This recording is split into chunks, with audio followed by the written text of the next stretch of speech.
ಜ್ಞಾನಪೀಠದ ಈ ಒಂದು ಮಧ್ಯಾಹ್ನದ ವೇದಾಂತ ಪ್ರವಚನ ಮಾಲಿಕೆಯ ಕಾರ್ಯಕ್ರಮಕ್ಕೆ ತಮ್ಮೆಲ್ಲರಿಗೂ ಅಂತ ಸ್ವಾಗತವನ್ನು ಕೋರುತ್ತಾ ಈಗ ಆತ್ಮಷಟ್ಕಂ ಮುಖಾಂತರ ಇವತ್ತಿನ ಕಾರ್ಯಕ್ರಮ ಪ್ರಾರಂಭವಾಗಲಿಕ್ಕಿದೆ. ನಿರ್ವಾಣ ಷಟ್ಕಂ ಜಗದ್ಗುರು ಆದಿಶಂಕರಾಚಾರ್ಯ ವಿರಚಿತ ನಿರ್ವಾಣ ಷಟ್ಕಂ 6 ಶ್ಲೋಕಗಳು. ಮನೋಬುದ್ಧ್ಯಹಂಕಾರ ಚಿತ್ತಾನಿ ನಾಹಂ ನ ಚ ಶ್ರೋತ್ರ ಜಿಹ್ವೆ ನ ಚ ಘ್ರಾಣನೇತ್ರೇ ನ ಚ ಯೋಮ ಭೂಮಿ ನ ತೇಜೋ ನ ವಾಯು ಚಿದಾನಂದ ರೂಪ ಶಿವೋಹಂ ಶಿವೋಹಂ ನ ಚ ಪ್ರಾಣ ಸಂಜ್ಞೋ ನ ಪಂಚಾನಿಲಾಮೇ ನ ವಾ ಸಪ್ತ ಧಾತು ನ ವಾ ಪಂಚಕೋಶಃ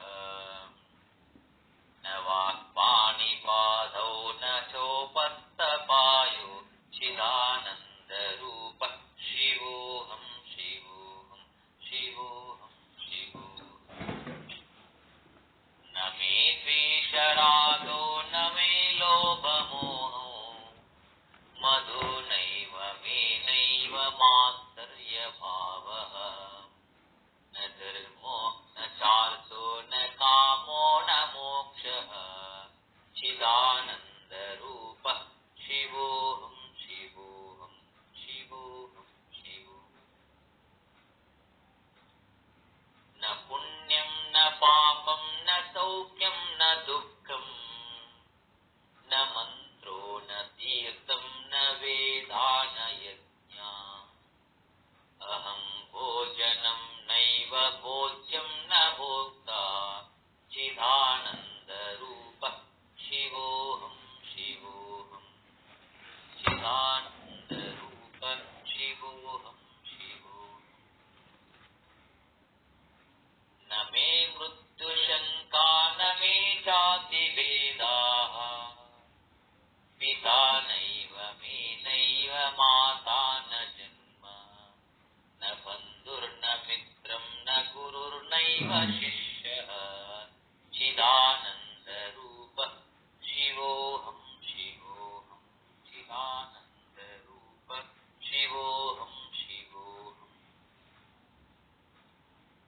ಅಹಂ ನಿರ್ವಿಕಲ್ಪೋ ನಿರಾಕಾರ ರೂಪೋ ವಿಭುರ್ವ್ಯಾಪ್ಯ ಸರ್ವತ್ರ ಸರ್ವೇಂದ್ರಿಯಾಣಿ ನ ಚಾಸಂಗತಂ ನೈವ ಮುಕ್ತಿರ್ನ ಮೇಯಃ ಚಿದಾನಂದ ರೂಪ ಶಿವೋಹಂ ಶಿವೋಹಂ ಚಿದಾನಂದ ರೂಪ ಶಿವೋಹಂ ಶಿವೋಹಂ ಶಿವೋಹಂ ಶಿವೋಹಂ ಶಿವೋಹಂ सद्गुरु श्री दास श्री महाराज की जय। सद्गुरु श्री पंडित पीताम्बर जी महाराज की जय। सद्गुरु श्री शंकराचार्य स्वामी जी महाराज की जय। शंकर भट्ट अग्निहोत्री महाराज की जय।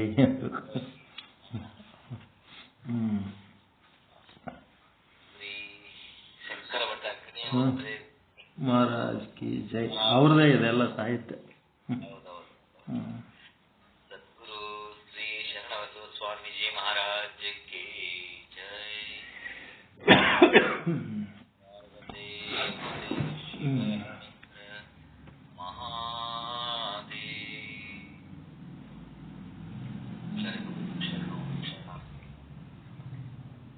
ಈಗ ಸ್ತೋತ್ರಿಯ ಪರಮಿಷ್ಠ ಸದ್ಗುರು ಶ್ರೀ ಶಂಕರ ಭಟ್ಟ ಅಗ್ನಿಹೋತ್ರಿಯವರ ವೇದಾಂತ ಪ್ರವಚನ ಮಾಲಿಕೆ 2 ಮಹಾಲಿಂಗರಂಗರ ಅನುಭವಾಮೃತ ಈ ಗ್ರಂಥವನ್ನು ಆಧರಿಸಿ ನಮ್ಮೆಲ್ಲರಿಗೂ ಉಪದೇಶಾಮೃತವನ್ನು ದಯಪಾಲಿಸಬೇಕಂತೇಳಿ ಪರಮ ಪೂಜ್ಯರಲ್ಲಿ ಬೇಡಿಕೊಳ್ಳುತ್ತೇವೆ.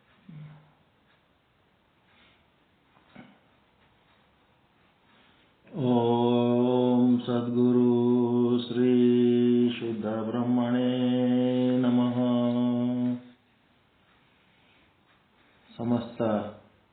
ಶುದ್ಧ ಬ್ರಹ್ಮ ಸ್ವರೂಪರೇ ತಮ್ಮೆಲ್ಲರಿಗೂ ಅನಂತ ಅನಂತ ಪ್ರಣಾಮಗಳು.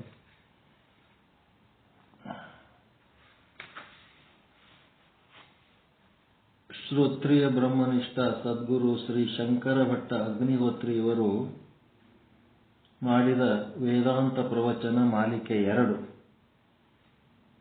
ಮಹಾಲಿಂಗರ ಅನುಭವಾಮೃತ ಗ್ರಂಥವನ್ನು ಆಧರಿಸಿದ ಉಪನ್ಯಾಸಗಳು. ಈ ಉಪನ್ಯಾಸಗಳನ್ನು ಲೇಖನದ ರೂಪದಲ್ಲಿ ಸಂಗ್ರಹಿಸಿದವರು ಶ್ರೀ ಗಣಪತಿ ಭಟ್ಟ ಅಗ್ನಿಹೋತ್ರಿಯವರು.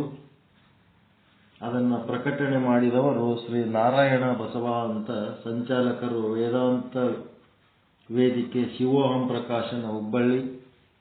ಆ ಪ್ರಕಾಶಕರ ನುಡಿ.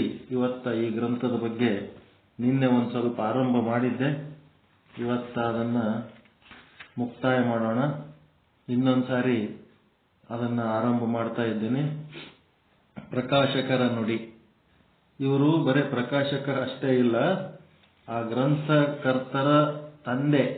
ಗ್ರಂಥಕರ್ತರು ಗಣಪತಿ ಭಟ್, ಆ ಪ್ರವಚನಕರ್ತರು ಶಂಕರ ಭಟ್ರ ಏನಾರಲ್ಲ, ಆ ಶಂಕರ ಭಟ್ರ ಆತ್ಮೀಯ ಶಿಷ್ಯರು. ಅದಕ್ಕೆ ಒಬ್ಬ ಶಿಷ್ಯ ತನ್ನ ಗುರುವಿನ ಬಗ್ಗೆ ಯಾವ ರೀತಿ ತನ್ನ ಅನುಭವವನ್ನು ವ್ಯಕ್ತಪಡಿಸ್ತಾನ ಅನ್ನೋಂಥದ್ದು ಇದು ನಮಗೆ ಬಹಳ ಉಪಯುಕ್ತವಾದದ್ದು. ಇದು ಅದಕ್ಕೆ ಯಾವಾಗಲೂ ಏನಿರಬೇಕು, ಸತ್ಯ ಎಂದರೇನು, ಜಗತ್ತಿನ ಸ್ವರೂಪವೇನು, ಜೀವನ ಸ್ವರೂಪವೇನು, ಪರಮಾತ್ಮನಿಗೂ ಜೀವನಿಗೂ ಇರುವ ಸಂಬಂಧ ಎಂಥದ್ದು, ಅವು ಬೇರೆ ಬೇರೆ ವಸ್ತುಗಳೇ ಅಥವಾ ಒಂದೇ ವಸ್ತು ಬೇರೆ ಬೇರೆಯಾಗಿ ತೋರುತ್ತಿದೆಯೇ, ಇವನ್ನೆಲ್ಲ ಸರಿಯಾಗಿ ವಿಚಾರ ಮಾಡಿದಾಗ ಆ ಅಜ್ಞಾನಕ್ಕೆ ಇರಲು ಅವಕಾಶವೇ ಇರುವುದಿಲ್ಲ. ಇವುಗಳನ್ನು ಚಂದ ವಿಚಾರ ಮಾಡಿದರೆ ಅದು ಅಜ್ಞಾನ ಇರಲಿಕ್ಕೆ ಸಾಧ್ಯನೇ ಇಲ್ಲ, ಓಡಾಗ್ಬಿಡ್ತದೆ. ಇಂಥ ಪ್ರಶ್ನೆಗಳನ್ನು ತಗೊಂಡು ಪ್ರಶ್ನೆ ಮಾಡದೇ ಇದ್ದೇವೆ ಅಂದ್ರೆ, ಎಲ್ಲಿಯವರೆಗೆ ಈ ರೀತಿಯ ವಿಚಾರ ಮಾಡುವ ಅಭ್ಯಾಸವನ್ನು ನಾವು ಬೆಳೆಸಿಕೊಳ್ಳುವುದಿಲ್ಲವೋ ಅಲ್ಲಿಯವರೆಗೆ ನಾವು ಏನೇನು ಮಾಡಿದರೂ ಧನ್ಯತೆ ಕೃತಕೃತ್ಯತೆ ಉಂಟಾಗುವುದಿಲ್ಲ.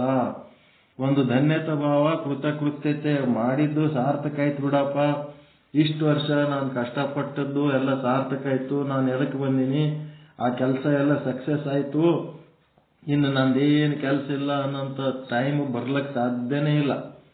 ಅಂತ ಒಂದು ಕೃತಕೃತ್ಯತೆ ಅಂತಂದ್ರೆ ಮಾಡಿ ಮುಗಿಸಿದೆ ಅನ್ನೋಂಥದ್ದು ಒಂದು ಧನ್ಯತಾ ಭಾವ ಬರಬೇಕಾದ್ರೆ ಈ ಪ್ರಶ್ನೆಗಳಿಗೆ ಉತ್ತರ ಯಾರು ಕಂಡುಹಿಡಿಯಲಿಕ್ಕೆ ಸಂಶೋಧನೆ ಒಳಗೆ ತೊಡಗಿರ್ತಾರ ಅವರಿಗೆ ಇಂಥ ಒಂದು ಧನ್ಯತಾ ಭಾವ ಬರ್ತವೆ.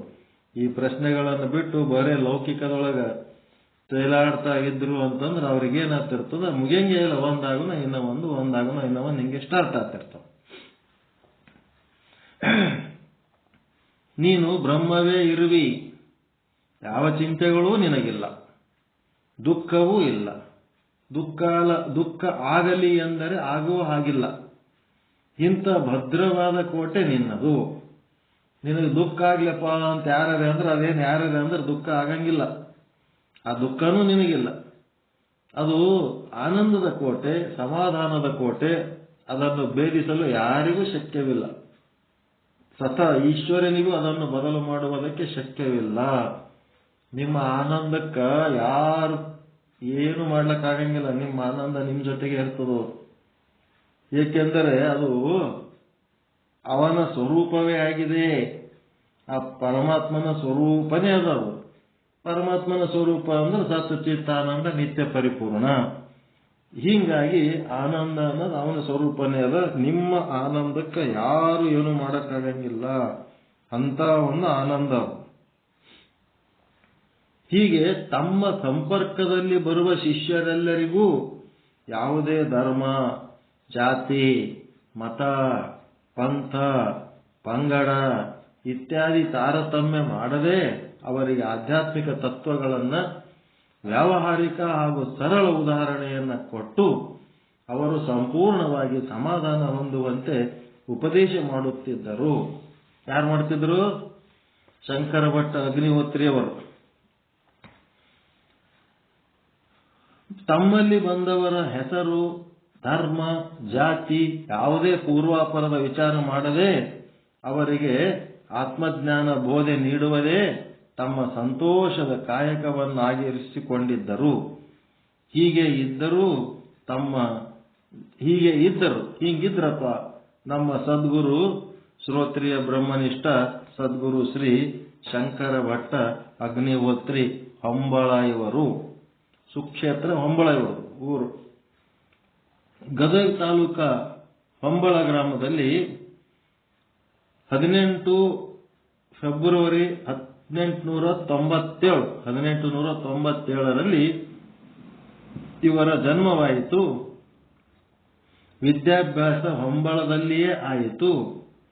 ವೈದಿಕ ಸಂಪ್ರದಾಯದ ಸಂಸಾರದಲ್ಲಿ ಜನ್ಮ ತಳೆದ ಕಾರಣ ಇವರಿಗೆ ವೈದಿಕ ಕರ್ಮಗಳ ಆಚರಣೆ, ಅಧ್ಯಯನಗಳ ಬಗ್ಗೆ ಸಂಪೂರ್ಣ ಶಿಕ್ಷಣ ಸಿಗುವಂತಾಯಿತು. ಶಿಕ್ಷಣದ ನಂತರ ಶಾಲಾ ಮಾಸ್ತರರಾಗಿ ತಮ್ಮ ಗೃಹಸ್ಥ ಜೀವನವನ್ನು ಪ್ರಾರಂಭಿಸಿದರು. ವೈದಿಕ ಧರ್ಮಾಚರಣೆಯನ್ನ ಅತೀ ನಿಷ್ಠೆಯಿಂದಲೇ ಆಚರಿಸುತ್ತಿದ್ದರು. ಇವರ ಆರಾಧ್ಯ ದೇವತೆ ಶ್ರೀ ದತ್ತಾತ್ರೇಯ ಚಿಕ್ಕಂದಿನಿಂದಲೇ ಇವರಿಗೆ ಶ್ರೀ ಸಿದ್ಧಾರೂಢ ಹಾಗೂ ಶ್ರೀ ಬ್ರಹ್ಮಚೈತನ್ಯರ ದರ್ಶನವಾಯಿತು. ಇದೊಂದು ಇವರ ಜೀವನದಲ್ಲಿ ವಿಶೇಷ ಘಟನೆ ಅಂತಲೇ ಹೇಳಬೇಕು. ಸಿದ್ಧಾರೂಢರು ಮತ್ತು ಬ್ರಹ್ಮಚೈತನ್ಯ ಸ್ವಾಮೀಜಿಯವರು ಭೇಟಿಯಾಯಿತು. ಇವರ ಆರಾಧ್ಯ ದೈವ ದತ್ತಾತ್ರೇಯ. ಅವರೆಲ್ಲ ಸ್ಕೂಲ್ ಮಾಸ್ಟರ್ ಆಗಿ ಜೀವನ ಮಾಡಿದರು. ಇದು ನಿನ್ನೆ ಹೇಳಿದ್ದೆ. ಇವತ್ತೇನದಂದ್ರೆ ಮೊದಲು ಕರ್ಮಠವನ್ನ ಹಠದಿಂದ ಸಾಧಿಸುತ್ತಿದ್ದರು.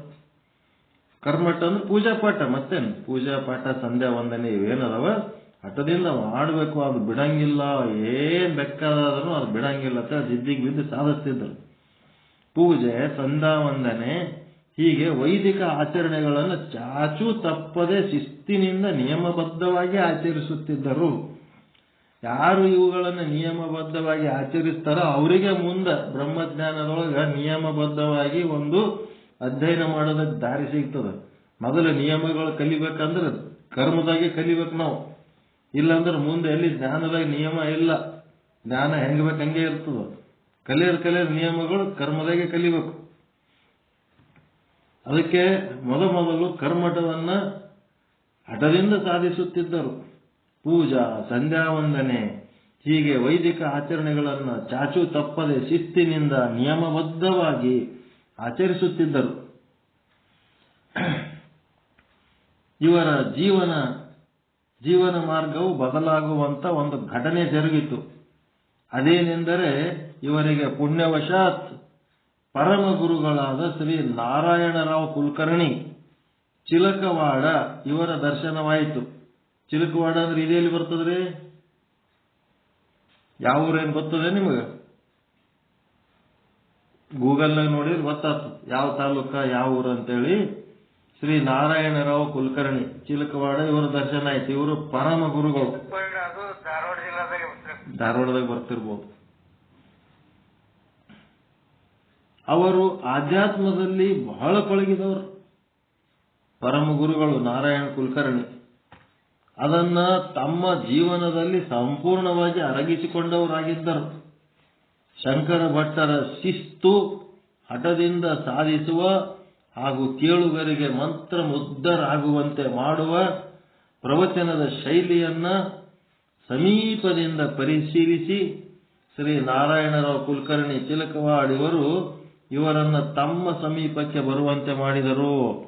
ಆ ಗುರುಗಳೇನ್ ಮಾಡಿದ್ರು, ಇವರಿಗೆ ಅಟ್ರಾಕ್ಟ್ ಮಾಡಿದರು, ನಮ್ಮಲ್ಲಿ ಬರಲಿ ಅಂತ. ಮೊದಲು ಆಧ್ಯಾತ್ಮವನ್ನ ತಿರಸ್ಕಾರ ಭಾವದಿಂದಲೇ ನೋಡುತ್ತಿದ್ದರು. ಆದರೂ ಪರಮ ಗುರುಗಳು ಇವರನ್ನು ಬಿಡದೆ ಅವರಿದ್ದಲ್ಲಿಗೇ ಹೋಗಿ ಆಧ್ಯಾತ್ಮ ತತ್ವದ ಉಪದೇಶವನ್ನು ಮಾಡುತ್ತಿದ್ದರು. ಪಂಚದಶಿ ಗ್ರಂಥವು ಅವರ ದಫ್ತರದಲ್ಲಿ ಯಾವಾಗಲೂ ಇರುತ್ತಿತ್ತು. ಸದ್ಗುರುಗಳಿಗೆ ಅದನ್ನೇ ಬೋಧಿಸುತ್ತಿದ್ದರು. ಆ ಬೋಧೆಯು ಶಂಕರ ಭಟ್ಟರ ಮೇಲೆ ಅಗಾಧ ಪರಿಣಾಮ ಬೀರಿತು. ಆದ್ದರಿಂದ ಇವರ ಜೀವನದ ದಶೆಯೇ ಬದಲಾಯಿತು. ಇವರು ಪಂಚದಶಿಲಿಂದ ಆರಂಭ ಮಾಡ್ಯಾರ ನೋಡ್ರಿ. ನಾರಾಯಣ ಭಟ್ರಂತ ಅವ್ರ ಗುರುಗಳು. ನೀವ್ ಹೆಂಗ್ ವಿಚಾರ ಸಾಗರಲಿಂದ ಚಾಲು ಮಾಡಿದ್ರೆ ಹಂಗ ಇವ್ರಿಗೆ ಪಂಚದಶಿಲಿಂದ ದೀಕ್ಷೆ ಆಗ್ಯಾರ. ಅವ್ರಿಗೆ ಯಾರು ಬರ್ದಾರ್ರಿ ಪಂಚದಶಿ? ಯಾರ್ದು ಬುಕ್ ಅದು ಪಂಚದಶಿ? ವಿದ್ಯಾರಣ್ಯ ಗುರುಗಳು. ಪಂಚದಶಿ ಅಂದ್ರೆ 15 ಅಧ್ಯಾಯಗಳವ ಅದರೊಳಗೆ. ದಶಿ ಅಂದ್ರೆ 10, ಪಂಚದಶಿ ಅಂದ್ರೆ 15.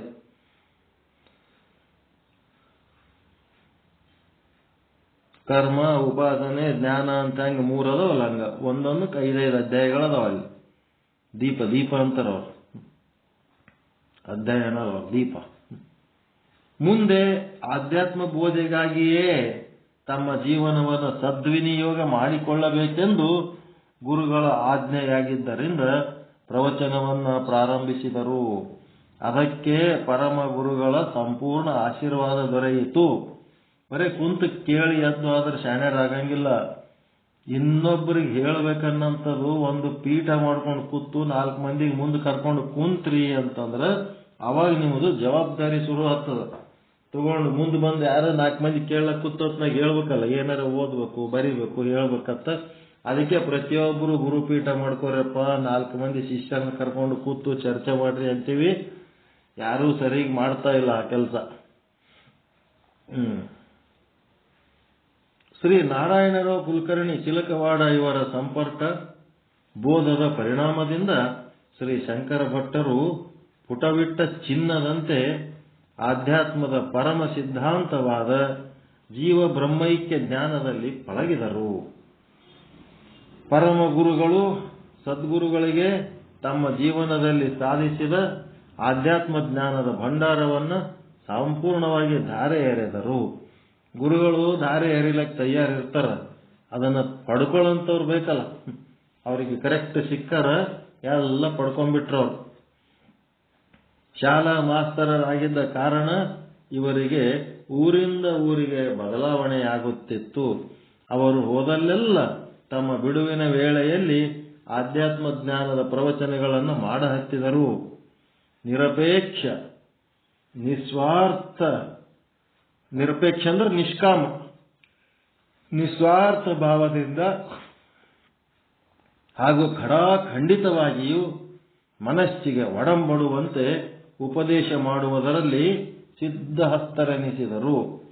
ಇವರು ಕೆಲಸ ಮಾಡುತ್ತಿದ್ದ ಶಾಲೆಯ ಮಹಿಳಾ ಹೆಡ್ ಮಾಸ್ಟರ್ ಒಬ್ಬರು ಸದ್ಗುರುಗಳ ಆಧ್ಯಾತ್ಮ ಪ್ರವಚನದ ಪ್ರಭಾವಕ್ಕೊಳಗಾಗಿ ತಮ್ಮ ಜೀವನದಲ್ಲಿ ಇಂಥ ಸದ್ಗುರುಗಳು ಸಿಗೋದು ಪುಣ್ಯವಶಾತೆಂದು ಮನಗಂಡು ತಮ್ಮ ಮನೆಯಲ್ಲಿ ಪ್ರವಚನದ ಸಪ್ತಾಹವನ್ನು ಇಟ್ಟು ಇವರಿಗೆ ತಮ್ಮ ಕೃತಜ್ಞತೆ ಹಾಗೂ ಗುರುಗಳ ಮೇಲಿನ ಗೌರವ ಭಾವನೆಯಿಂದ ಸತ್ಕರಿಸಿದರು.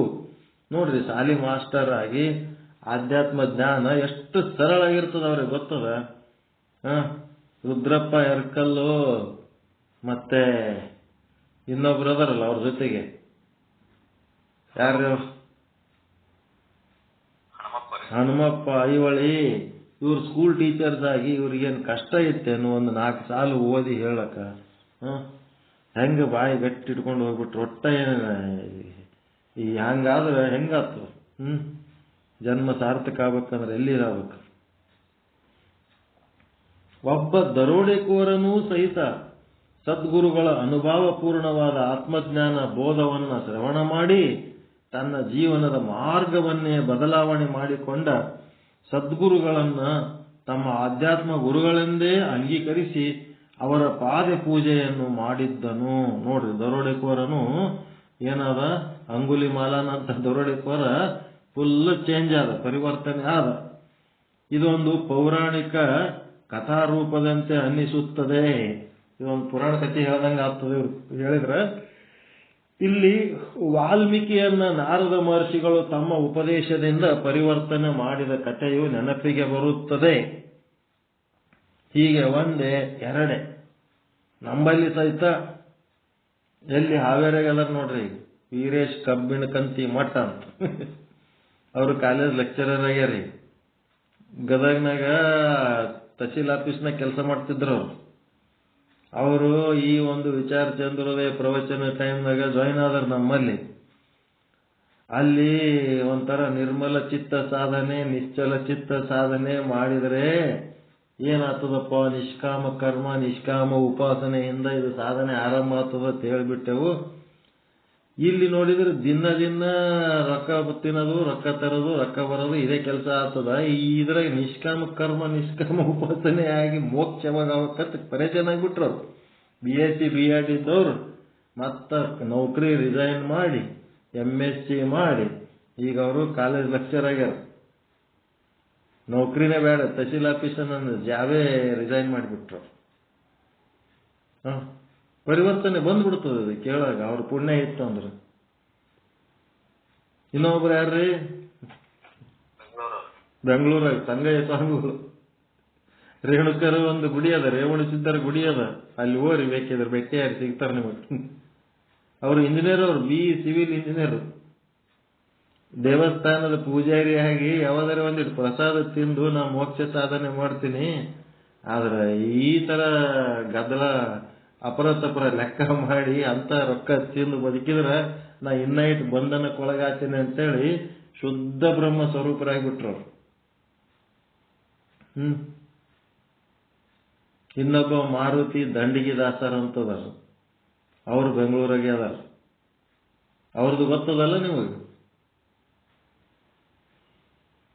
ಮಾರುತಿ ದಂಡಿಗೆ ದಾಸರ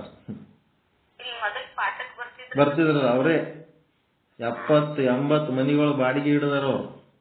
ನಾರಾಯಣ ಹೃದಯಾಲಯದ ಸುತ್ತಮುತ್ತ ಯಾರೇ ನಾರಾಯಣ ಹೃದಯಾಲಯದೊಳಗೆ ಅಡ್ಮಿಟ್ ಆದ್ರ ಆ ದವಾಖಾನೆಗೆ ಇಟ್ಕೋಬೇಕಾದ್ರೆ ದಿನ 20,000-30,000 ರೂಪಾಯಿ ಬಿಲ್ ಆಗ್ತದ.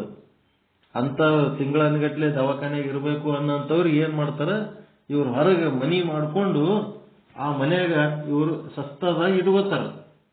ಅವ್ರು ಒಂದಿನ ಮಾಡೋ ಖರ್ಚು ಇವ್ರು ಒಂದ್ ತಿಂಗಳದಾಗ ಇಟ್ಕೋತಾರ. ಅಷ್ಟಕ್ಕೆ ಸಸ್ತಾ ರೇಟ್ನಾಗ ಇಟ್ಕೊಂಡು ಅವ್ರು ಟ್ರೀಟ್ಮೆಂಟ್ ಮಾಡಿಸಿ ಕಳಿಸ್ತಾರ. ಊಟದ್ದು ಎಲ್ಲ ವ್ಯವಸ್ಥೆ ಇಟ್ಕೊಂಡವ್ರು, ರೆಸಿಡೆನ್ಷಿಯಲ್ ವ್ಯವಸ್ಥೆ ಇಟ್ಕೊಂಡವ್ರು. ಅವ್ರ ಪಾಠ ಕೇಳ್ತಾನೆ ಅವ್ರಿಗೆ ಏನೋ ಆಯ್ತಪ್ಪ, ಅನುಭವ ಆಯ್ತು, ಭಾರಿ ಖುಷಿ ಆಗ್ಬಿಟ್ರು, ಏನೇನೋ ಆಯ್ತು. ಅವರು ಎಲ್ಲ ಒಂಥರ ನನಗೆ ಮೋಕ್ಷ ಆಗ್ಯದ ಅಂತ ಹೇಳಿ. ಇನ್ನ ಇವತ್ತೊಬ್ಬರಿಗೆ ಮೋಕ್ಷ ಆಗ್ಯದ ಅಂತ ಹೇಳ್ಯಾರಂತ. ಅವರು ಏನೇನಾಗ್ಯದ, ಯಾರ್ಯಾರಿಗೆ ಏನಾಗ್ಯದ ನಮಗೇನು ಗೊತ್ತು, ಅದು ಅವ್ರವ್ರಿಗೆ ಆಗಿದ್ದು. ಅವ್ರವ್ರ ಅನುಭವಕ್ಕ ಅವರೇ ಅಧಿಕಾರಿಗಳು. ಏನಾಯ್ತಪ್ಪ, ಒಬ್ಬ ದರೋಡೆಕೋರ ಪರಿವರ್ತನೆ ಆದ. ಹೀಗೆ ಒಂದೇ ಎರಡೇ ಅಸಂಖ್ಯ ಉದಾಹರಣೆಗಳು ಅವರ ಜೀವನದಲ್ಲಿ ನಡೆದು ಹೋಗಿದ್ದನ್ನು ನಾವು ನೋಡಬಹುದು. ಮಾನವ ಮಾತ್ರರಲ್ಲದೆ ಮನುಷ್ಯರಲ್ಲ, ಪ್ರೇತ, ಪಿಶಾಚಿ, ಬ್ರಹ್ಮ, ರಾಕ್ಷಸ ಇವೂ ಸಹ ಇವರ ಅಮೋಘವಾದ ಆತ್ಮಜ್ಞಾನದ, ಆಧ್ಯಾತ್ಮದ ಅನುಭವ ಪೂರ್ಣವಾದ, ಸತ್ವಶಾಲಿಯಾದ ಪ್ರವಚನದ ಮೋಡಿಯಿಂದ ಅವು ತಮ್ಮ ಪೈಶಾಚಿಕ ಚೇಷ್ಟೆಯಿಂದ ಮುಕ್ತಗೊಂಡು ಸದ್ಗುರುಗಳಿಗೆ ಕೃತಜ್ಞತೆಯನ್ನು ಅರ್ಪಿಸಿ ತಮ್ಮ ಧನ್ಯತೆಯ ಸ್ಥಿತಿಯನ್ನ ಅವರು ಮುಂದೆ ಸಾದರಿಸಪಡಿಸುತ್ತಿದ್ದವು. ನೋಡ್ರಿ, ಪಿಶಾಚಿಗಳು ಸಹಿತ ಗುರುಗಳಿಗೆ ಥ್ಯಾಂಕ್ ಯು ಅಂತಿದ್ದವು ಅಂತ. ಅದೆಂತ ಪಿಶಾಚಿಗಳಿರ್ಬೇಕು, ಯಾರಿಗಂದ್ರೋ ಏನೋ ಗೊತ್ತಾಗಲಿಲ್ಲ.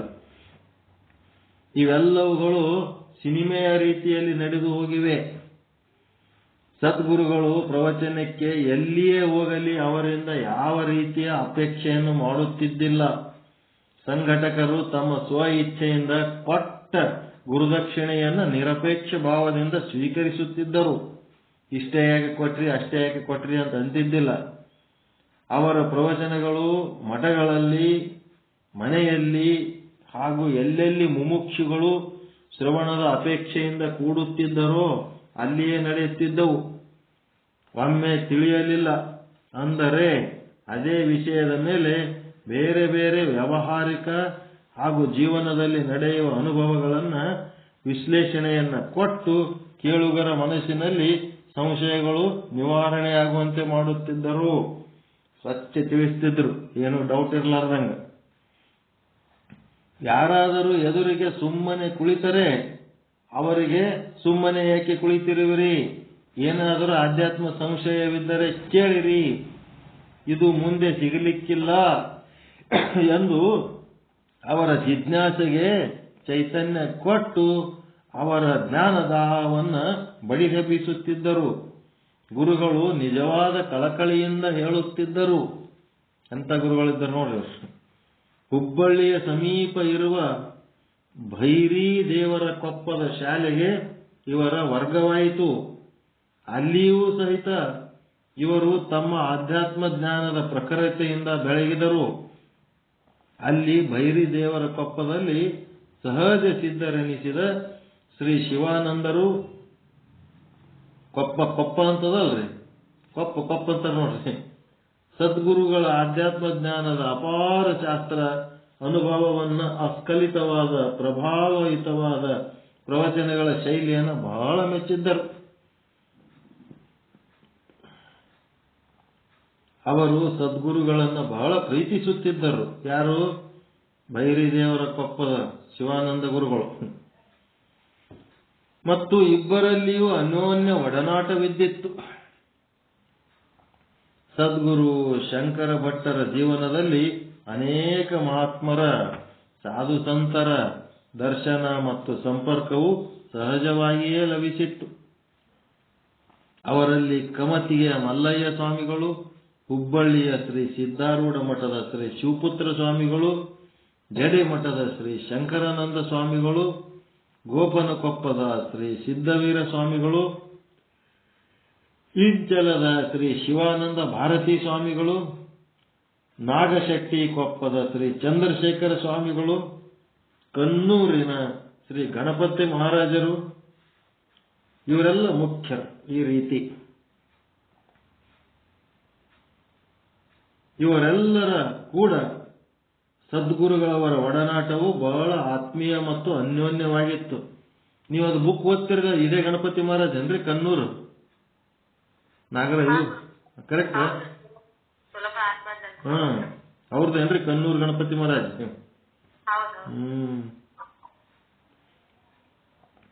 ಸದ್ಗುರುಗಳವರು ಹುಬ್ಬಳ್ಳಿಯಲ್ಲಿರುವ ಶ್ರೀ ನಗರೇಶ್ವರ ಕಲ್ಯಾಣ ಮಂಟಪದಲ್ಲಿ ಅಖಂಡವಾಗಿ 36 ವರ್ಷಗಳವರೆಗೆ ಒಂದು ವರ್ಷ ಬಿಡದೆ ಪ್ರತಿ ವರ್ಷ ಶ್ರಾವಣ ಮಾಸದಲ್ಲಿ 1 ತಿಂಗಳ ಪರ್ಯಂತ ತಮ್ಮ ಆಧ್ಯಾತ್ಮ ಜ್ಞಾನದ ಪ್ರವಚನವನ್ನ ಮುಮುಕ್ಷಿಗಳಿಗೆ ನೀಡಿದ್ದರು. ಎಂತ ಪುಣ್ಯವಂತರು ನೋಡ್ರಿ. ಆ ನಗರೇಶ್ವರ ಕಲ್ಯಾಣ ಮಂಟಪದಾಗ ಕುಂತು ಪ್ರವಚನ ಕೇಳಿದವರು 36 ವರ್ಷ ಕೇಳ್ಯಾರಂತಿವ್ರು. ಗ್ರೇಟ್.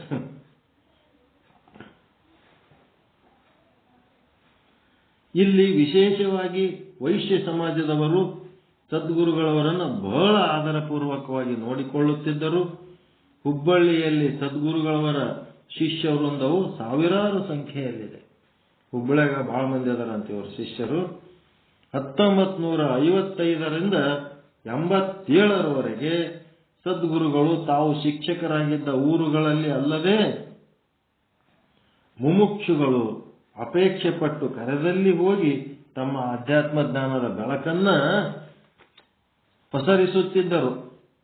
ರಾಣಿಬೆನ್ನೂರು, ದಾವಣಗೆರೆ, ಕಿರೇಸೂರು, ಹೊಂಬಳ, ಧಾರವಾಡ, ಕಮತಿಗಿ, ಕುಲ್ಲಹಳ್ಳಿ, ಕಾರಡಗಿ, ಕುರಣಿ, ಕೊಳ್ಳೇಗಾಲ, ಗದಗ, ನರಗುಂದ, ಬಾಗಲಕೋಟ, ಮಮದಾಪುರ, ಮಾಸೂರ, ಮುನಿರಾಬಾದ, ಮುಗುಟಖಾನ ಹುಬ್ಬಳ್ಳಿ, ಮತ್ತೆ ಹಾವೇರಿ, ಹೆಬ್ಬಳ್ಳಿ, ಹೆಬಸೂರು, ಹೊಸಪೇಟೆ, ಹೀಗೆ ಒಂದು ದೊಡ್ಡ ಯಾದಿಯೇ ಆಗೋದು. ಹಿಂಗ್ ಪಟ್ಟಿ ಮಾಡಿದ್ರು ನಮ್ಮೂನು ಊರು ಜಗ್ಗೆಗ್ಯಾವ್ರಿ. ನಾ ಇಟ್ಕೊಂಡಿಲ್ಲ ಅವೆಲ್ಲ ನೆನಪು. ಎಲ್ಲ ಹೆಂಗೆ ಕರಿತಿರ್ತಾರೆ, ಓದ್ತಿರ್ತೀವಿ. ಇವ್ರು ಭಾರಿ ನೆನಪಿಟ್ಕೊಂಡರು. ಹೀಗೆ ಅವರು ಅನೇಕ ಊರುಗಳಲ್ಲಿ ಪ್ರವಚನಗಳನ್ನು ಮಾಡಿದ್ದರು. ಪ್ರವಚನಕ್ಕೆ ಅವರು ಆಯ್ದುಕೊಳ್ಳುವ ಗ್ರಂಥಗಳೆಂದರೆ ಯೋಗವಾಸಿಷ್ಠ, ಪಂಚದಶಿ, ಉಪನಿಷತ್ತು, ಭಾಗವತ, ಭಗವದ್ಗೀತೆ, ಅನುಭವಾಮೃತ, ಶಂಕರ ಭಾಷ್ಯ, ವಿವೇಕ ಚೂಡಾಮಣಿ, ಅಪರೋಕ್ಷಾನುಭೂತಿ, ಉಪದೇಶ ಸಹಸ್ರಿ, ಶ್ರೀ ನಿಜಗುಣದ ಕೈವಲ್ಯ ಪದ್ಧತಿ. ಈ ಗ್ರಂಥಗಳ ಮೇಲೆ ಅಸ್ಖಲಿತವಾಗಿ ತಮ್ಮ ವಾಣಿಯಿಂದ ಅನುಭವದ ಆಧಾರ ಕೊಟ್ಟು ಶಾಸ್ತ್ರದ ಉದಾಹರಣೆಯನ್ನು ತಮ್ಮ ಪ್ರವಚನಗಳಲ್ಲಿ ಕೊಡುತ್ತಿದ್ದರು. ಕಥೆ ದೃಷ್ಟಾಂತಗಳನ್ನ ನಡುವೆ ಹಾಸ್ಯದ ಹೊನಲನ್ನು ಹರಿಸುತ್ತಿದ್ದರು.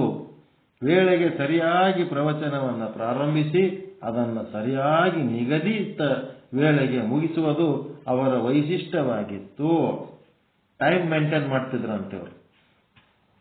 ದೊಡ್ಡ ದೊಡ್ಡ ಮಠಾಧೀಶರು, ತಪಸ್ವಿಗಳು, ಜಿಜ್ಞಾಸುಗಳು ತಮ್ಮ ಆಧ್ಯಾತ್ಮ ಮಾರ್ಗದಲ್ಲಿ ಬರುವ ಅಡಚಣೆ, ಸಂಶಯಗಳನ್ನು ನಿವಾರಿಸಿಕೊಳ್ಳಲು ಇವರಲ್ಲಿಗೆ ಬರುತ್ತಿರುವುದನ್ನು ಪ್ರತ್ಯಕ್ಷ ನೋಡಿದವರಿದ್ದಾರೆ. ಸಿದ್ಧಾರೂಢ ಮಠದಲ್ಲಿ ನಡೆಯುವ ಬಹಳಷ್ಟು ಧರ್ಮಸಭೆಗಳು ಅವರ ಅಧ್ಯಕ್ಷತೆಯಲ್ಲಿಯೇ ನಡೆಯುತ್ತಿದ್ದವು. ಅಂದರೆ ಇವರ ಆಧ್ಯಾತ್ಮ ಜ್ಞಾನದ ಪ್ರತಿಭೆ ಎಷ್ಟಿತ್ತಂತ ಲೆಕ್ಕ ಹಾಕ್ರಿ ಅಂತ ಹೇಳಕತ್ತಾರ ಅವರು. ಸಿದ್ಧಾರೂಢ ಮಠದ ಕಾರ್ಯಕ್ರಮಗಳು ಇವರೇ ಅಧ್ಯಕ್ಷರಾಗಿರ್ತಿದ್ದರಂತ. ಕರ್ನಾಟಕದಾದ್ಯಂತ ಸಂಚರಿಸಿ ತಮ್ಮ ಆಧ್ಯಾತ್ಮ ಜ್ಞಾನದ ಪ್ರಭಾವದಿಂದ ಮುಮುಕ್ಷುಗಳು ತಮ್ಮ ಕಡೆಗೆ ಲೋಹ ಚುಂಬಕದಂತೆ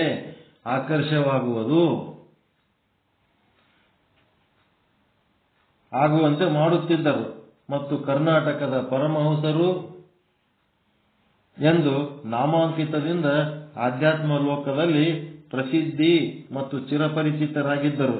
ಗ್ರಂಥ ರಚನೆಗಿಂತಲೂ ಪ್ರವಚನ ಮಾಡುವುದರಲ್ಲಿಯೇ ಸಿದ್ಧಹಸ್ತರೆನಿಸಿದ್ದರು. ಅವರ ವಾಣಿಯ ಪ್ರಭಾವವೇ ಆ ರೀತಿಯದ್ದಾಗಿತ್ತು. ಆದರೂ ಸಹಿತ ಕೆಲವು ಕಿರು ಗ್ರಂಥಗಳನ್ನು ರಚಿಸಿದ್ದಾರೆ. ಒಂದು ಬೋಧನಾರಾಯಣ, ಎರಡನೇದು ಸಾಧನಾ ಪಂಚಕ, ಮೂರನೇದು ಶ್ರೀಮದ್ ಭಗವದ್ಗೀತಾ ಸಾರ, ನಾಲ್ಕನೇದು ವಿವೇಕ ವೈಭವ, ಐದನೇದು ಪಂಚ ಪಾವನ ಗಂಗಾ, ಆರನೇದು ಬೋಧ ದೀಪಾವಳಿ.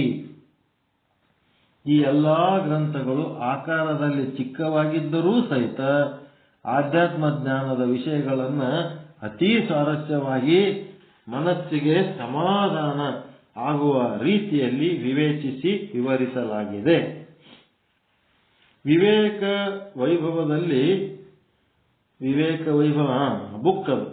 ವೈಭವದಲ್ಲಿ ನುಡಿಮುತ್ತುಗಳ ರೂಪದಲ್ಲಿ ಸದ್ಗುರು ಅಂದ್ರೆ ಏನು, ಅಜ್ಞಾನ, ಮಾಯೆ, ಸಾಧನ, ಭಕ್ತಿ, ವೈರಾಗ್ಯ, ಸನ್ಯಾಸ, ವಿದ್ಯಾವಿದ್ಯೆ ಮತ್ತೆ ವಿವೇಕ, ಆತ್ಮ ಅನಾತ್ಮ. ವಿದ್ಯಾವಿದ್ಯೆ ಅಂದ್ರೆ ವಿದ್ಯೆ ಮತ್ತು ಅವಿದ್ಯೆ.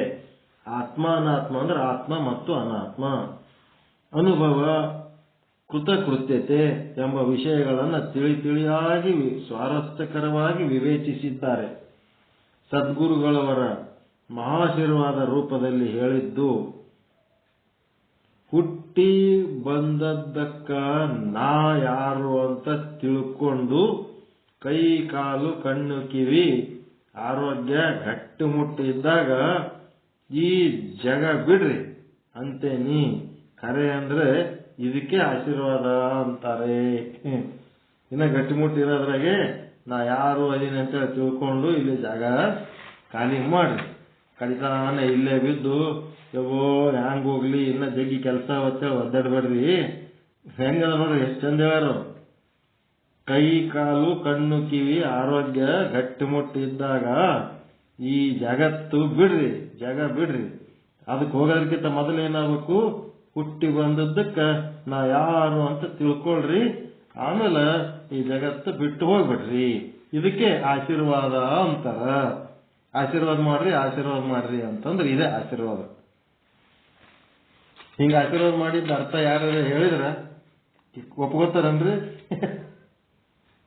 ಆಶೀರ್ವಾದದ ಅರ್ಥ ನಾ ಯಾರು ಅಂತ ತಿಳ್ಕೊ, ಗಟ್ಟಿಮುಟ್ಟಿರೋದ್ರಾಗೆ ಜಾಗ ಖಾಲಿ ಮಾಡು ಅಂತ ಇದಕ್ಕೆ ಆಶೀರ್ವಾದ ಅಂತಾರಂತ ಹೇಳಿದ್ರ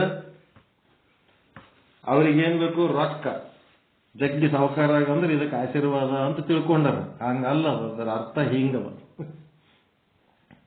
ಆಶೀರ್ವಾದದ ಅರ್ಥ ಗೊತ್ತಾಯ್ತಲ್ರಿ? ತಮ್ಮಲ್ಲಿ ಅದು ಏನ್ ಆಶೀರ್ವಾದ ಅಂದ್ರೆ ಹಂಗಿಲ್ಲದ ಬಾಳು, ನೋವಿಲ್ಲದ ಸಾವು, ಮತ್ತೇನಾಗಬೇಕು, ಪರಮಾನಂದ ಪ್ರಾಪ್ತಿ, ಸರ್ವ ದುಃಖ ನಿವೃತ್ತಿ. ಇದೇ ಆಶೀರ್ವಾದ. ಹಂಗಿಲ್ಲದ ಬಾಳು, ಯಾರ ಹಂಗನಾಗಿರ್ಲಾರ್ದಂತ ಸ್ವತಂತ್ರವಾದ ಬದುಕು, ಮತ್ತು ಕಡೆಗೆ ಒಂದಿನ ಶರೀರ ಬಿಡೋ ಟೈಮ್ನೊಳಗೆ ಯಾವುದೇ ನೋವು ತನಗಾಗ್ಲಿ ಇತರರಿಗಾಗ್ಲಿ ನಮ್ಮಿಂದ ತೊಂದರೆ ಆಗ್ಲಾರ್ದಂಗೆ ನೋವಿಲ್ಲದ ಸಾವು. ಮತ್ತೆ ಪರಮಾನಂದ ರೂಪ ಪ್ರಾಪ್ತಿ ರೂಪ ಸರ್ವ ದುಃಖ ನಿವೃತ್ತಿ ರೂಪ ಮೋಕ್ಷ. ಇದಿಷ್ಟೇ ಬೇಡಿಕೆ. ಉಳಿದು ಎಲ್ಲ ಬೇಡಿಕೆಗಳೆಲ್ಲ ಕೆಲಸಕ್ಕೆ ಬರಲಾರ್ದು. ತಮ್ಮಲ್ಲಿ ಬರುವ ಗುರುಬಂಧುಗಳ ಆಶೀರ್ವಾದ ಮಾಡಿರಿ.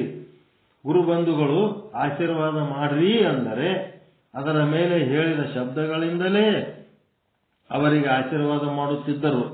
ಹಾಗೂ ಉಪದೇಶ ರೂಪದಲ್ಲಿ ಅವರು ಹೇಳಿದ್ದೇನೆಂದರೆ, ಒಂದು ಮಂತ್ರವು ಒಬ್ಬ ಸದ್ಗುರು, ಒಂದು ವಾಕ್ಯವು ಬೋಧವು ಒಂದು ಸಾಧನ, ಒಂದು ಸಾಧ್ಯವು ಸಾಧಕರಿಗಿದು ಯೋಗ್ಯವು.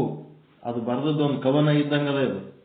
ಒಂದು ಮಂತ್ರ ಅಂದ್ರೆ ಒಬ್ಬ ಸದ್ಗುರು ಇದ್ದಂಗ. ಒಂದು ಮಂತ್ರವು ಒಬ್ಬ ಸದ್ಗುರು, ಒಂದು ವಾಕ್ಯದ ಬೋಧವು ಒಂದು ಸಾಧನ.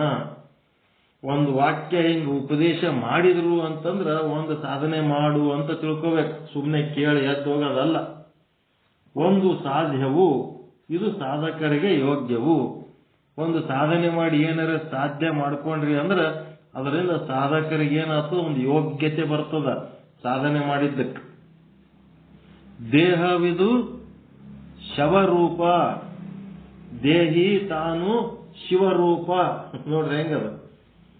ದೇಹಿ ಅಂತಂದ್ರೆ ಕೂಟಸ್ಥ, ಅವ ಕೂಟಸ್ಥ ಆತ್ಮ ಏನದಲ್ಲ ಅದು ಶಿವರೂಪ. ದೇಹ ಇದು ಶವರೂಪ. ಸೋಹಂ ಅರಿಯಲು ಅದೇ ಸ್ವಸ್ವರೂಪ. ಧ್ಯಾನ ಮಾಡಲೇನು ನಿತ್ಯ, ಮೌನ ಮಾಡಲೇನು ಮತ್ತೆ, ಜ್ಞಾನವಿಲ್ಲದಿರಲು ಮುಕ್ತಿಯಾಗಲಾರದು. ಬರೀ ಧ್ಯಾನ ಮಾಡೋದು, ಮತ್ತೆ ಮೌನ ಮಾಡೋದು, ಮತ್ತೆ ಜ್ಞಾನ ಮಾಡೋದು, ಇವು ಮೂರು ಹೇಳ. ಧ್ಯಾನ ಮಾಡಲೇನು ನಿತ್ಯ, ಮೌನ ಮಾಡಲೇನು ಮತ್ತೆ, ಜ್ಞಾನವಿಲ್ಲದಿರಲು ಮುಕ್ತಿಯಾಗಲಾರದು. ಅದಕ್ಕೆ ಇವು ಮೂರು ಐಟಮ್ ಹೇಳ್ತಾರ ಅವರು. ಧ್ಯಾನ ಮಾಡ್ರಿ, ಮೌನ ಮಾಡ್ರಿ, ಜ್ಞಾನ ಸಾಧನೆ ಮಾಡ್ರಿ, ಇಲ್ಲಾಂದ್ರೆ ಮುಕ್ತಿ ಆಗಂಗಿಲ್ಲ. ಸ್ನಾನದಿಂದ ದೇಹ ಶುದ್ಧಿ, ಧ್ಯಾನದಿಂದ ಚಿತ್ತ ಶುದ್ಧಿ, ಜ್ಞಾನದಿಂದ ಸರ್ವ ಶುದ್ಧಿ ಸರ್ವಕಾಲದಲ್ಲಿ ಅಂತ. ಜ್ಞಾನದಿಂದ ಎಲ್ಲ ಶುದ್ಧಿ, ದೇಹನು ಶುದ್ಧಿ, ಮನಸ್ಸು ಶುದ್ಧಿ, ಚಿತ್ತ ಶುದ್ಧಿ, ದೇಹನು ಶುದ್ಧಿ. ಅದಕ್ಕೆ ಸದ್ಗುರುಗಳ ಪ್ರವಚನಗಳ ಸಂಗ್ರಹವಿದ್ದು ಯೋಗ ವಾಸಿಷ್ಠ ಪ್ರವಚನ ಮಾಲಿಕೆ 1. ಈ ಗ್ರಂಥದಲ್ಲಿ ಗುರುಗಳು ಮಾಡಿದ ಪ್ರವಚನಗಳನ್ನು ಅವರು ಹೇಳಿದ ಭಾಷೆಯಲ್ಲಿಯೇ ಗದ್ಯ ರೂಪದಲ್ಲಿ, ಗ್ರಂಥ ರೂಪದಲ್ಲಿ ಈಗ ಸುಮಾರು 10 ವರ್ಷಗಳ ಹಿಂದೆ ಪ್ರಕಟಿಸಲಾಗಿತ್ತು. ಈಗ ಅವರ ವೇದಾಂತ ಪ್ರವಚನದ 2ನೇ ಮಾಲಿಕೆಯ ಗ್ರಂಥವನ್ನು ಪ್ರಕಟಿಸಿದ್ದು 1983 ಶ್ರಾವಣ ಮಾಸದಲ್ಲಿ ಹುಬ್ಬಳ್ಳಿಯ ನಗರೇಶ್ವರ ದೇವಸ್ಥಾನದಲ್ಲಿ ನಡೆದ ಉಪನ್ಯಾಸ ಸಂಗ್ರಹವಾಗಿದೆ. ಮುಮುಕ್ಷುಗಳಿಗೆ ಈ ಗ್ರಂಥವು ಅತ್ಯಮೂಲ್ಯವಾದ ಮಾರ್ಗದರ್ಶಕ ಗ್ರಂಥವಾಗಿದೆ. ಆಧ್ಯಾತ್ಮ ವಿಚಾರವನ್ನು ಸವಿಸ್ತಾರವಾಗಿ ವಿವೇಚಿಸಿ ಅಲ್ಲಲ್ಲಿ ಶ್ಲೋಕಗಳನ್ನು, ಅನುಭಾವಿಕರು ಹೇಳಿದ ಅನುಭವ ವಾಣಿಯನ್ನು ಉದಾಹರಿಸಲಾಗಿದೆ. ಆದ್ದರಿಂದ ಜಿಜ್ಞಾಸುಗಳಿಗೆ ಇದೊಂದು ಪಾರಾಯಣಕ್ಕೆ ಯೋಗ್ಯವಾದ ಗ್ರಂಥವಾಗಿದೆ. ಮತ್ತು ದಿನಾ ಓದೋದಪ್ಪ. ಪಾರಾಯಣ ಅಂದ್ರೆ ಏನು? ಓದ್ಕೊತ್ ಕುಂದೋದು, ದಿನ ಓದೋದೇ ಓದೋದು. ಮತ್ತೆ ಸದ್ಗುರುಗಳು ತಮ್ಮ ಜೀವಿತ ಕಾಲದಲ್ಲಿ ಮಾಡಿದ ಪ್ರವಚನದ ಧ್ವನಿ ಸುರುಳಿಗಳನ್ನು ಸಹ ಗುರುಬಂಧುಗಳು ಪ್ರಕಟಿಸಿದ್ದಾರೆ. ಸಿಡಿಗಳು, ಆಡಿಯೋಗಳು. ಸದ್ಗುರುಗಳ ಧ್ವನಿಯಲ್ಲಿಯೇ ಪ್ರವಚನವನ್ನು ಶ್ರವಣ ಮಾಡುವ ಸೌಭಾಗ್ಯ, ಸದವಕಾಶವನ್ನು ಮುಮುಕ್ಷುಗಳು ಗುರುಬಂಧುಗಳು ಪಡೆದುಕೊಳ್ಳುವಂತಾಗಿದೆ. ಅವ್ರ ಧ್ವನಿ, ಅವ್ರ ಸಿಡಿ ಅವೇ ಮಾಡ್ಯಾರಲ್ಲ, ಅವೇ ಅವ್ರ ಧ್ವನಿ ಒಳಗೆ ಕೇಳಕ್ ಸಾಧ್ಯ ಆಗ್ಯದ. ಈಗ ಮತ್ತೆ ನಾವು ಯೂಟ್ಯೂಬ್ ಮಾಡಿದ್ದು ಏನದು? ನಮ್ಮ ಧ್ವನಿಲಿಂತ ಎಲ್ಲ ಕೇಳಂಗಾಗ್ಯದಿಲ್ಲ ಎಲ್ಲರಿಗೆ. ಹಂಗೆ ಮತ್ತೆ ಮುಮುಕ್ಷುಗಳು ಅತ್ಯಂತ ಸುಲಭ ರೀತಿಯಲ್ಲಿ ಶ್ರವಣ ಮುಖಾಂತರ ತಮ್ಮ ಸ್ವಸ್ವರೂಪ ದರ್ಶನ ಹೊಂದಬಹುದಾಗಿದೆ. ತಮ್ಮ ಸ್ವರೂಪ ದರ್ಶನವೇ ಸತ್ ಚಿತ್ತಾನಂದ ಸ್ವರೂಪ. ಇದುವೇ ಪರಮಾನಂದ ಸ್ವರೂಪ ಎಂಬ ಸತ್ಯ ಸಂಗತಿಯನ್ನ ಮನಸ್ಸಿಗೆ ದೃಢವಾಗಿ ಆ ಸ್ವರೂಪದಲ್ಲಿಯೇ ಮುಮುಕ್ಷುಗಳು ಸದಾಕಾಲವಂತೂ ಉಳಿಯುವಂತೆ ಸದ್ಗುರುಗಳ ಪ್ರವಚನದ ವೈಶಿಷ್ಟ್ಯವಾಗಿದೆ. ಶ್ರೋತ್ರಿಯ ಬ್ರಹ್ಮನಿಷ್ಠ ಸದ್ಗುರು ಶ್ರೀ ಶಂಕರ ಭಟ್ಟ ಅಗ್ನಿಹೋತ್ರಿಯವರು ಇವರ ವೇದಾಂತ ಪ್ರವಚನಗಳ 2ನೇ ಮಾಲಿಕೆಯಾದ ಈ ಗ್ರಂಥವನ್ನ ಸಮಗ್ರವಾಗಿ ಗ್ರಾಂಥಿಕ ಭಾಷೆಯಲ್ಲಿ ಪರಿವರ್ತಿಸಿ ಬರೆದುಕೊಟ್ಟ ಸದ್ಗುರು ಪುತ್ರ ಹಾಗೂ ಶಿಷ್ಯರಾದ ಶ್ರೀ ಗಣಪತಿ ಭಟ್ ಅಗ್ನಿಹೋತ್ರಿಯವರಿಗೆ ನಮ್ಮ ಹೃತ್ಪೂರ್ವಕ ಕೃತಜ್ಞತೆಗಳು. ಈ ಗ್ರಂಥಕ್ಕೆ ಅಂದವಾದ, ಅನುಭವಪೂರ್ಣವಾದ, ಅರ್ಥಪೂರ್ಣವಾದ ಮುನ್ನುಡಿಯನ್ನು ಬರೆದುಕೊಟ್ಟು ಅನುಗ್ರಹಿಸಿದ ಹರ್ಷ ವಿದ್ಯಾಪೀಠದ ಶ್ರೀ ಪರಮ ಪೂಜ್ಯ ಚಿದ್ರೂಪಾನಂದ ಸರಸ್ವತಿ ಸ್ವಾಮೀಜಿಗಳಿಗೆ ನಮ್ಮ ಕೃತಜ್ಞತಾ ಪೂರ್ವಕ ವಂದನೆಗಳು.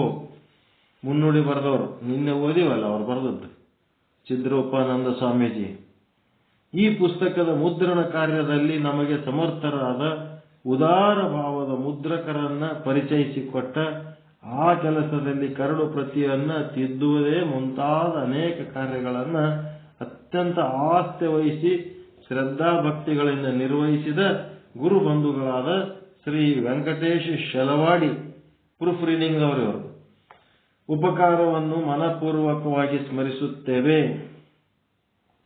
ಈ ಪುಸ್ತಕವನ್ನು ತೀರಾ ಅಲ್ಪ ಸಮಯದಲ್ಲಿಯೇ ಅಂದವಾಗಿ ದೋಷರಹಿತವಾಗಿ ಮುದ್ರಿಸಿಕೊಟ್ಟ ವಿಕ್ರಮ ಪ್ರಕಾಶನದ ಮಾಲೀಕರಿಗೂ ಹಾಗೂ ಸಂಸ್ಥೆಯ ಸಿಬ್ಬಂದಿ ಹಾಗೂ ವರ್ಗದವರಿಗೂ ನಮ್ಮ ಹೃತ್ಪೂರ್ವಕ ಅಭಿನಂದನೆಗಳು. ಸುಕ್ಷೇತ್ರ ಹೊಂಬಳ ಗುರು ಪೂರ್ಣಿಮಾ 2001. ನಾರಾಯಣ ಬಸವ, ಸಂಚಾಲಕರು ವೇದಾಂತ ವೇದಿಕೆ, ಶಿವೋಹಂ ಪ್ರಕಾಶನ, ಹುಬ್ಬಳ್ಳಿ. ಪ್ರಕಾಶಕರ ಮಾತು ಈ ರೀತಿ ಆಯ್ತು. ನೆಕ್ಸ್ಟ್ ಗುರುಬಂಧುಗಳ ಅನಿಸಿಕೆ ನಾಳೆ ಓದೋಣ. ಟೈಮ್ ಆಗಿರಕತ್ತದ, ಮುಗಿಸ್ಬಿಡೋಣ. ಶಿಷ್ಯನಾದವನು ಗುರುಗಳು ಬರೆದ ಗ್ರಂಥ ಏನ್ ಮಾಡ್ಯಾರ ಇವರು? ನಾರಾಯಣ ಬಸವ ಗುರುಗಳು ಆಡು ಭಾಷೆಯಲ್ಲಿ ಪ್ರವಚನ ಮಾಡ್ಯಾರ. ಗುರುಗಳು ಆಡು ಭಾಷೆಯಲ್ಲಿ ಪ್ರವಚನ ಮಾಡಿದ್ದನ್ನ ಈ ನಾರಾಯಣ ಬಸವ ಏನ್ ಮಾಡ್ಯಾರ? ಅವ್ರ ಶಿಷ್ಯರು ಅದನ್ನು ಆಡು ಭಾಷೆಯಲ್ಲಿಯೇ ಸಂಗ್ರಹ ಮಾಡ್ಯಾರ. ಅದು ಪ್ರವಚನ ಮಾಡಿದ್ದು ಬರ್ಕೊಂಡಾರ. ಬರ್ಕೊಂಡ್ಮೇಲೆ ಅದನ್ನು ಗ್ರಾಂಥಿಕ ಭಾಷೆಗೆ ಮಾಡಿದವರು ಗಣಪತಿ ಭಟ್ರು, ಅವ್ರ ಮಗ. ಭಾಷೆಯಲ್ಲಿ ವ್ಯತ್ಯಾಸ ಮಾಡಿ ಬುಕ್ ಹೆಂಗಿರ್ತದೆ ಬುಕ್ ಲ್ಯಾಂಗ್ವೇಜ್ ಮಾಡ್ಯಾರ. ಮಾಡಿ ಪ್ರೂಫ್ ರೀಡಿಂಗ್ ಮಾಡಿದವರು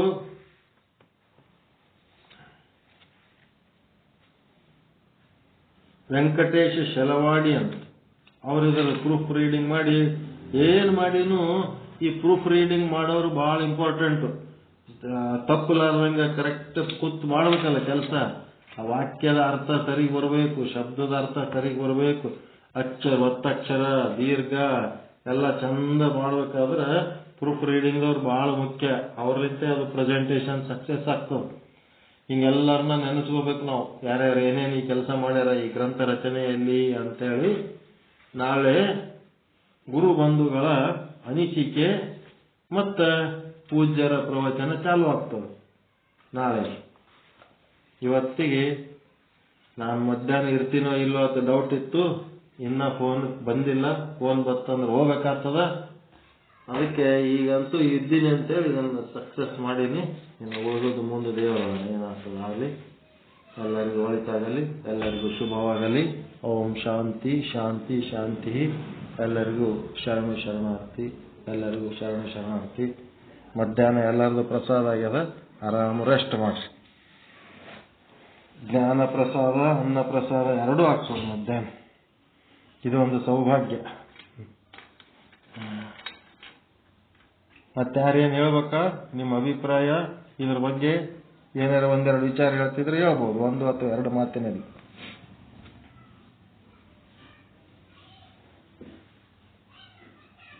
ಏನು ಇಲ್ಲ ಅಂತಂದ್ರೆ ಲೆಫ್ಟ್ ಆಗಿ ರೆಸ್ಟ್ ಮಾಡಿ.